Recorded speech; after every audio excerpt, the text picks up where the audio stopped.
அனைவருக்கும் நமஸ்காரங்கள். பரளி ஸ்ரீகாந்த சர்மா பாகவதசாரம் என்கின்ற தலைப்பில் நாம் ஏற்கனவே பிரதமஸ்கந்தம் 9வது அத்தியாய பர்யந்தம் வரக்கூடியதான கதாசாரத்தை சிரவணம் பண்ணியுள்ளோம். இப்பொழுது 10வது அத்தியாயம் நாம் சிரவணம் பண்ண போகிறோம். தர்மபுத்திர மகாராஜா அவர் பశ్చాத்தாபத்தினால பீஷ்மரை கண்டு தர்ம தத்துவோபதேசத்தை பெற்றார். மனம் தெளிந்தவராக ராஜ்யபாரத்தை அடைஞ்சார் அப்படின்னு நாம் ஏற்கனவே செவித்திருக்கிறோம். அப்பேற்பட்டதான தர்மபுத்திர மகாராஜா எப்பேற்பட்டவர்னா தர்மபிருதாம் வரிஷ்டா அப்படின்னு இந்த இடத்துல சொல்கிறார். தர்மிஷ்டர்களாக இருக்கக்கூடியவர்களிடத்தில் இவர் முதன்மையானவர். அப்பேற்பட்டதான தர்மபுத்திர மகாராஜா அவருக்காக பகவான் அவருடைய சொத்தை திரும்ப பெற்று தந்தார். பல பேர்கள் ஆயுதத்தை தரித்து வந்தபொழுது அவர்களையெல்லாம் அர்ஜுனனையும் பீமனையும் கொண்டு குருக்ஷேத்திர பூமியில் வதம் பண்ணி தர்மராஜாவை பட்டாபிஷேகம் பண்ணினார். தன்னுடைய சகோதரர்களை ஆசிரயித்து கொண்டு, பகவான் ஆசிரயித்து கொண்டு, தர்மத்தை ஆசிரயித்து கொண்டு, பிராமணர்களை ஆசிரயித்து கொண்டு இவர் ராஜ்யத்தை ஆண்டு வந்தார் அப்படின்னு சொல்லப்படுறது. ஏற்கனவே ராஜ்ய பரணங்கிறதுல மனம் ஈடுபடலை. ஆனால் இப்பொழுது ராஜ்ய பரணம் அது வேண்டும்படியாக நடத்தி வந்தார். பல மாதங்கள் பகவான் கண்ணன் பாண்டவர்களோடையே தங்கி அவர்களுடைய துக்கத்தை போக்கினார். சுபத்ரா துக்கத்தையும் போக்கினார். இப்படி கண்ணன் அவர்களுடைய சேர்ச்சியை அறிந்து இந்த இடத்துல பகவான் தன்னுடைய புறத்துக்கு கிளம்புறார்.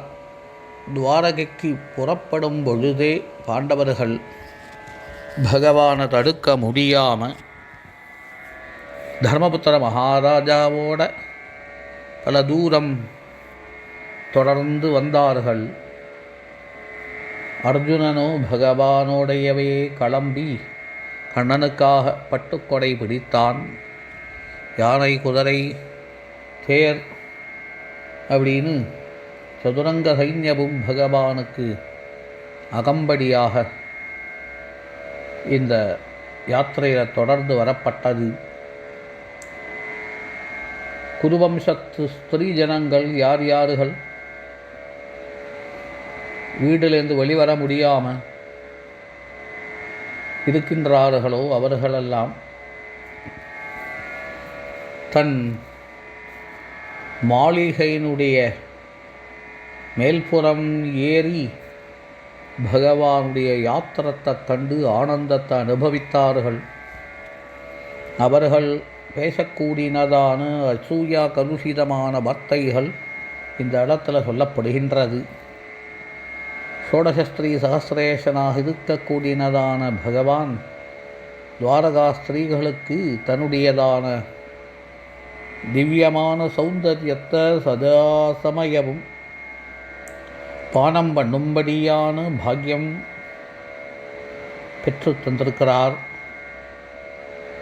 அவர்களுடைய பாக்கியமே பாக்கியம் என்று இவர்கள் பேசிக்கொள்ளக்கூடியதான விஷயத்தை சர்வவியாபியான பகவான் அறிந்தார். அவர்களை நோக்கி பகவான் அந்தகாசம் பொழித்து அவர்களை அனுகிரகம் பண்ண தர்மபுத்திராதிகள் தொடர்ந்து வரக்கூடியவர்களை பகவான் மேலும் திருப்பி அனுப்ப அவர்களையும் அனுகிரகம் பண்ணினார். கொஞ்ச தூரம் கிளம்பி வந்ததான தர்மபுத்திராதிகள் இப்போ ஹஸ்தினாபுரம் திரும்ப மேலும் பகவான் துவாரகைக்கு யாத்திரையை தொடர்ந்தார். எந்தெந்த தேசத்தில் பகவான் வந்தாரோ அந்தந்த தேசத்தில் பகவான சகலவிதமான தேசவாசிகளும் ஒன்று சேர்ந்து வரவேற்று பகவான பூஜித்தார்கள் என்கின்றதான ஒரு பெரிய விஷயத்தை நமக்கு இந்த 10வது அத்தியாயத்தில் தருகிறார். இப்படி பகவான் எல்லா ஜனங்களுடைய துக்கத்தையும் போக்கி அனுகிரகம் அப்படின்னு பண்ணினார். தத்ர தத்ர தத்ரத்யைஹ ஹரிஹ பிரத்யுத்யதார்ஹணஹ சாயம் பேஜே திசம் பశ్చాத் கவிஷ்டோ கம் கதஸ்ததா. அங்காங்கு அதாவது திசைகளில் இருக்கக்கூடிய ஜனங்கள் கண்ணனை அவாதேசத்துக்கு வந்ததாக கண்டு பகவானுக்கு பலவிதமான காணிக்கைகள் திரவியங்கள் கொண்டு வந்து செலுத்த பகவான் கண்ணன் சாயங்கால வேளையில் பশ্চিம திசையில் இருக்கக்கூடியதான துவாரகா தேசத்தில் வந்து சேர்ந்தார். அப்பொழுது சூரிய பகவான் அஸ்தமனமாகக்கூடியதான நிலை. இப்படி நானா தேசங்களில் பூஜிக்கப்பட்டதான பகவான் துவாரகா வந்தபொழுது மகாபாரத யுத்தம் முடிஞ்சு தர்மபுத்திர மகாராஜாவை குரு தேசத்தினுடைய அரசனாக வாழ வைத்தார். பகவானுக்கு சகலவிதமான மரியாதையும் பண்ணப்பட்டது.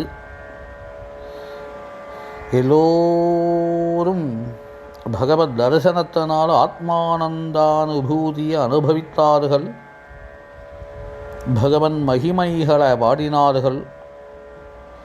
அவர்களிடத்தில் சம்பாஷணை என்கின்ற நிலையில் பிரதான விஷயம் கண்ணன் விஷயமே அப்படின்னு காட்டப்படுறது. இப்படி பகவான் துவாரகைக்கு வந்து சேர்ந்தார் என்கின்ற விஷயத்தோட இந்த 10வது அத்தியாயம் பூர்த்தி ஆகிறது. மேலே 11வது அத்தியாயம் பகவானுடைய புறப்பிரவேசம். ராதே கிருஷ்ணா.